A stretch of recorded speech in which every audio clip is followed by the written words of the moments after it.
post mortem.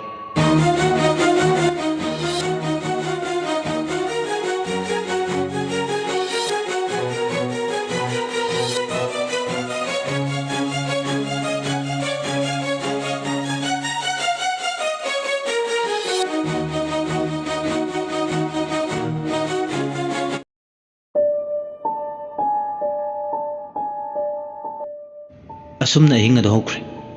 मथंगी नुमिनि सलाय गानबदो नोंगालकपदुददि ममागा मपागदो उनिंगले मयाम थोकपा मदि मागी मरी मतासिंगदुना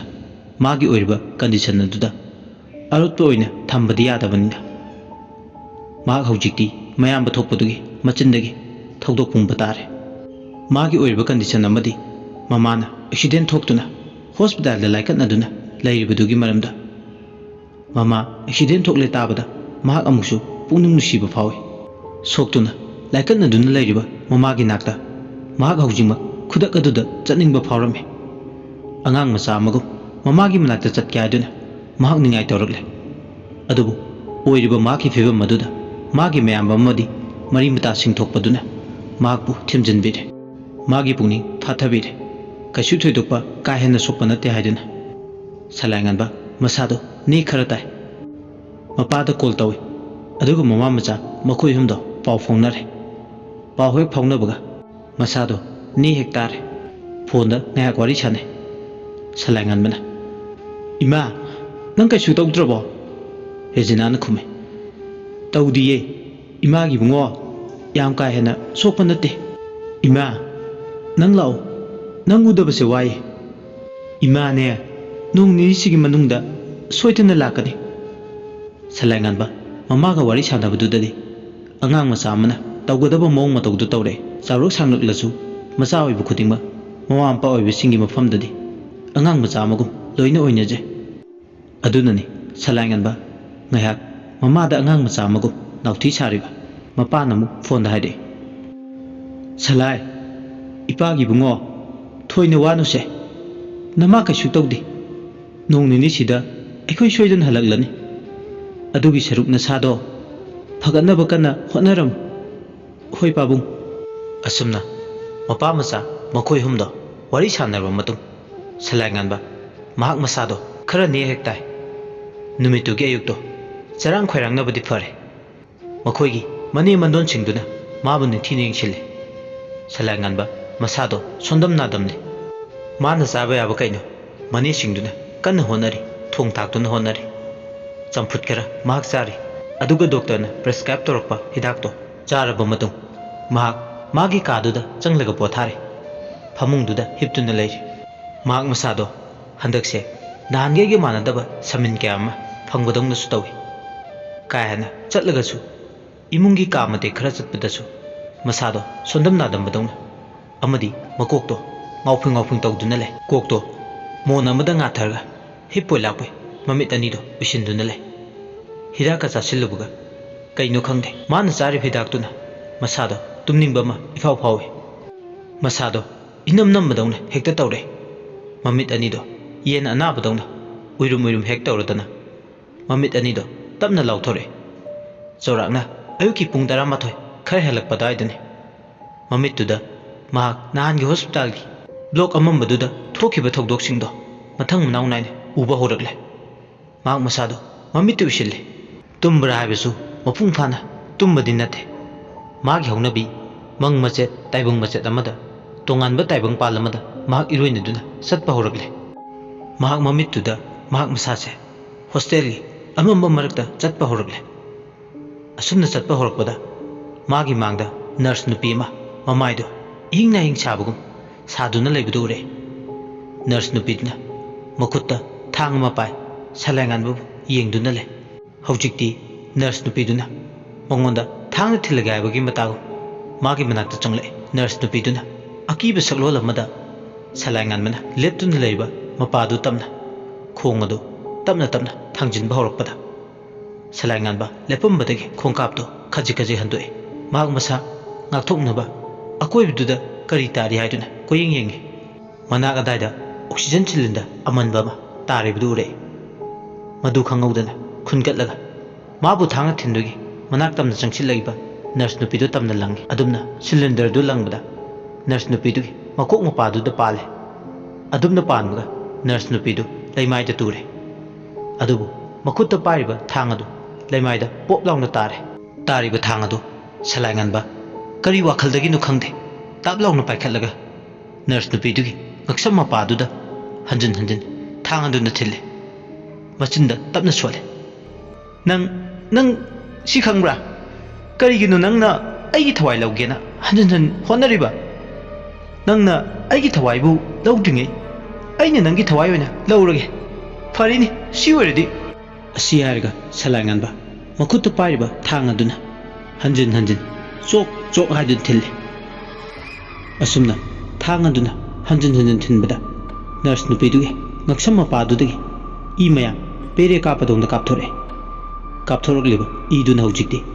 salanganbagi mamayado ina pumcho chole aduna hojikti ingna ingsare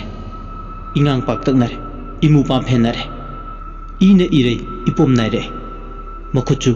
ina pumchai chaire ina ikhengoina chele ngaksamdagi pere kapthokpadongna kapthore ina pumtaite matamduda salanganbagi folado kol lai phone adu lakpadagi salanganba mamit anido tamna pangthore pangthorakpadagi mak masado ni hektai mamai mamito masa pumba humangna humcho chotlame mahak taibang wakhal tare mahakna hujikta ukhiba singdo kari nu khalubada amuksu chamamne adubu mahak masimadi khange mahakna hujikta uriba singse soidana mang oiramgani mahak masa mathanta realize tawre magi mobile phone du de yenge Binoy gi maming chongthore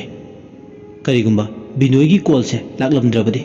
mak tam thirba mangaduda aduma mangduna lermbasu yai masata kariba humangado taithoklaga phone adu taplawna paikhatle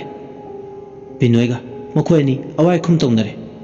hello bye nang nasado khara phagatruba bye khardi phare bye aishu nangda unaningmane ado class na yadre bye class note ki dudi thoina waruna aina loina nangi damak ready tawduna leire nang nasado hana phagadabo hono hoi bai ado ai nangonda hangningba wahang amadi le kari wahangno haisi bai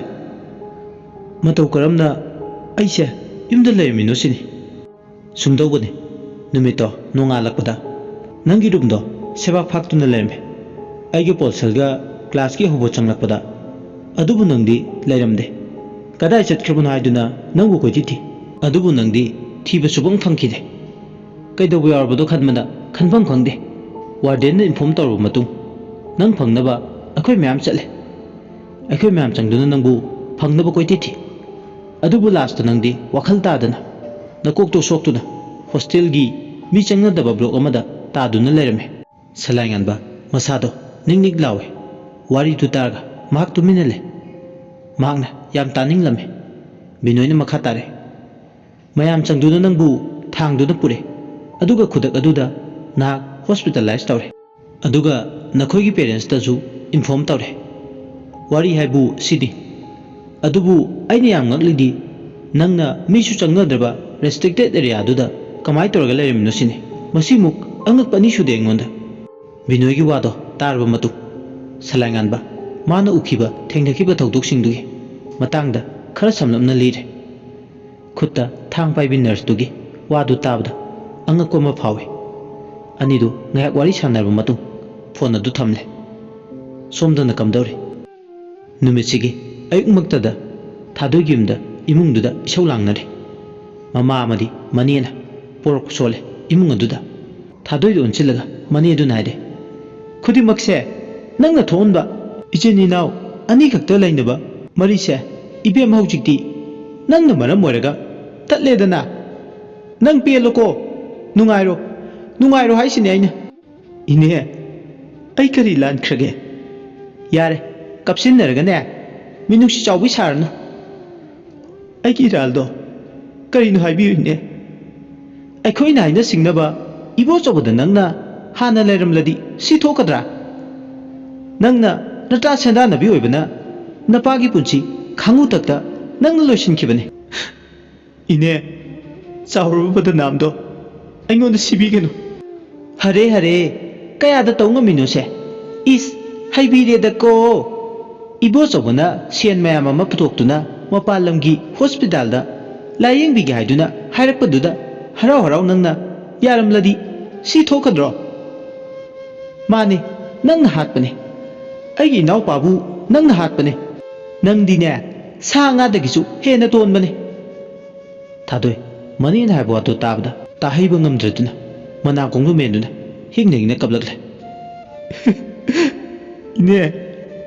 yare tokpiro karigi toktuino haujikti nakhai phangna nganglabadina pelamani ne ine aibu kari ayo aibano paba kainabagi maichangna umchangna na lelibasida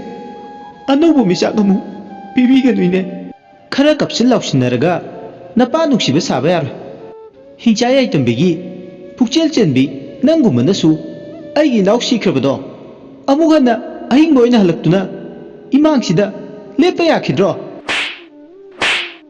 असि हारदना खुपांगना set set थादुना मनीदुना नुंसी हैतन फुबीदि खुदक अदुदा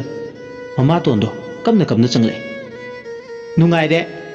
सिदगी हेना नुंगाइबबु कदाइदा लैदुइनो सेन नातत्पी पाइ नातत्पी अमा फाव Hague लैते खुदसिदा सोरा सोनबा सिकी अमा फाव युमसिदा लैते असि हारदना हिंगनेना कपले अमुक्सु कमना कमना मखा तारे ममातोंदुना हौजिकपु कदाइदगी सेना मांगदा तादुना लैबा अचौबु कर्मसिबु सोनगदौरिगे इबोचौबु नतना लैते अदुबु चिनबालसिदा इकाई खंगदबि नागथक्ता करमना इचिलसिना सोरा सोनबा सेन पियु हाइदुना इचिलसिना मफमसिदा कांथुलुगने नंग पेलोको इमागी बेमा थादोय असि हारेगा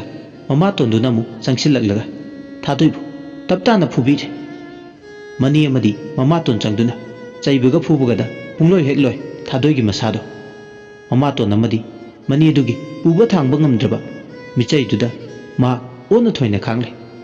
ताती ताती चैबु तोख्रो मियोइबा मना मियोइबा मदा ngangloi sakloidaba mayamdune onchinduna ngang saklebasingado madu tabadane magi thamoi puba ngamdriba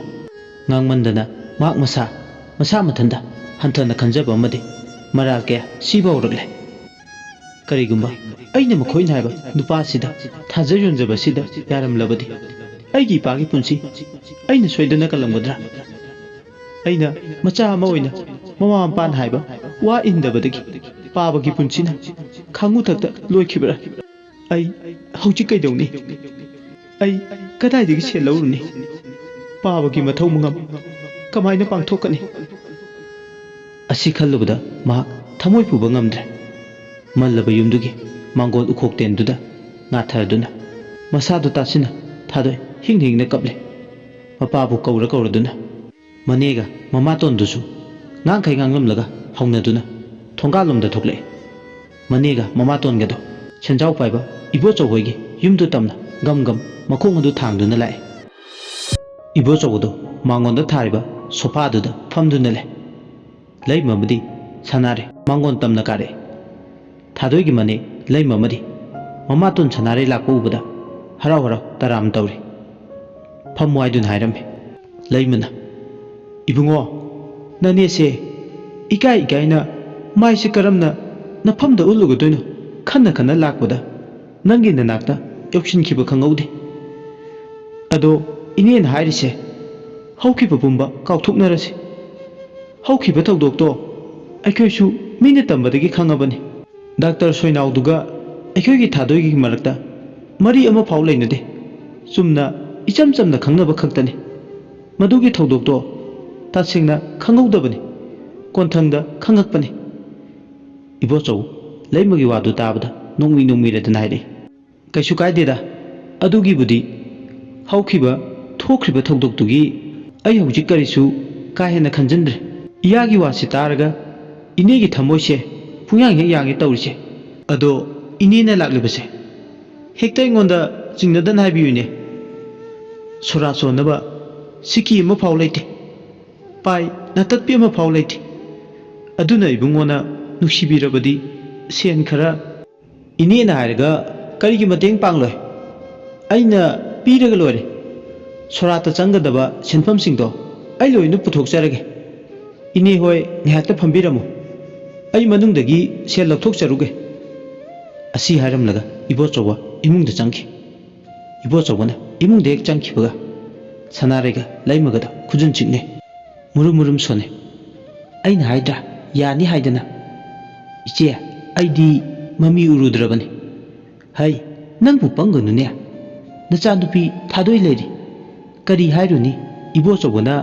ꯑꯩꯈꯣꯏ ꯊꯥꯗꯣꯏ ꯄꯥꯝꯖꯕꯁꯤꯗꯤ ꯌꯣꯡꯅ ꯌꯨꯕꯤ ꯀꯣꯟꯕꯗꯧꯅ ꯄꯥꯝꯖꯕꯅꯤ ꯑꯗꯨꯗꯤ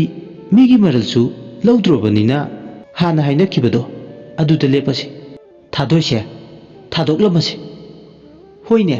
ꯁꯅꯥꯔꯦ ꯃꯤꯉꯣꯟꯗꯒꯤ ꯃꯔꯜ ꯃꯌꯥꯝ ꯑꯃꯁꯨ ꯂꯧꯔꯒ ꯄꯣꯠ ꯑꯃ ꯁꯤꯟꯅꯔꯝꯗ꯭ꯔꯗꯤ ꯀꯝꯗꯧꯅꯤ ꯏꯕꯨꯡꯉꯣꯁꯤꯅ ꯏꯪꯈꯣꯜ ꯄꯇꯥꯁꯨ ꯍꯥꯟꯅ ꯂꯧꯁꯤꯟꯈ꯭ꯔꯦ ꯍꯧꯖꯤꯛꯁꯨ ꯁꯦꯟ ꯃꯌꯥꯝ ꯑꯃ ꯂꯧꯗꯧꯔꯤ ꯄꯩꯁꯥꯒ ꯑꯣꯟꯅꯕ ꯌꯥꯕ ꯁꯅꯥ ꯂꯨꯄꯥꯁꯨ ꯑꯃꯠꯇꯁꯨ ꯂꯩꯕ ꯅꯠꯇꯦ ꯀꯥꯟꯅꯗꯦ ꯐ꯭ꯔꯤꯒꯤ ꯊꯕꯛꯁꯦ ꯇꯣꯛꯑꯁꯤ ꯑꯁꯨꯝꯅ ꯑꯅꯤꯗꯣ ꯋꯥꯔꯤ ꯁꯥꯟꯅꯩ ꯊꯥꯗꯣꯏꯕꯨ ꯌꯨꯝꯒꯤ ꯁꯣ ꯁꯤꯟꯅꯕꯗꯧꯅ ꯁꯤꯟꯅꯔꯝꯁꯤ ꯍꯥꯏꯅꯔꯦ ꯃꯤꯀꯨꯞ ꯈꯔꯒꯤ ꯃꯇꯨꯡ ꯈꯨꯠꯇ ꯂꯥꯛ ꯑꯃ ꯄꯥꯏ ꯏꯃꯨꯡꯗꯒꯤ ꯊꯣꯔꯛꯂꯦ ꯏꯕꯣꯆꯧ ꯈꯨꯠꯇ ꯄꯥꯏꯔꯤꯕ ꯁꯦꯟꯗꯣ ꯆꯣꯝꯂꯛ ꯂꯩꯃꯗ ꯁꯤꯟꯅꯩ ꯒꯥꯟꯙꯤ ꯌꯦꯛꯄ ꯄꯩꯁꯥꯁꯤꯡꯗꯨ ꯎꯕꯗ ꯃꯃꯤꯠ ꯃꯅꯥ ꯏꯊꯛ ꯊꯛꯀꯠꯂꯦ ꯄꯩꯁꯥꯗꯨ ꯎꯕꯗ ꯂꯩꯃꯒꯤ ꯄꯨꯛꯅꯤꯡꯗ ꯃꯔꯨ ꯂꯣꯜꯂꯦ ꯅꯤꯡꯇꯝꯕꯁꯨ ꯅꯪꯅ ꯄꯤꯔꯝꯕ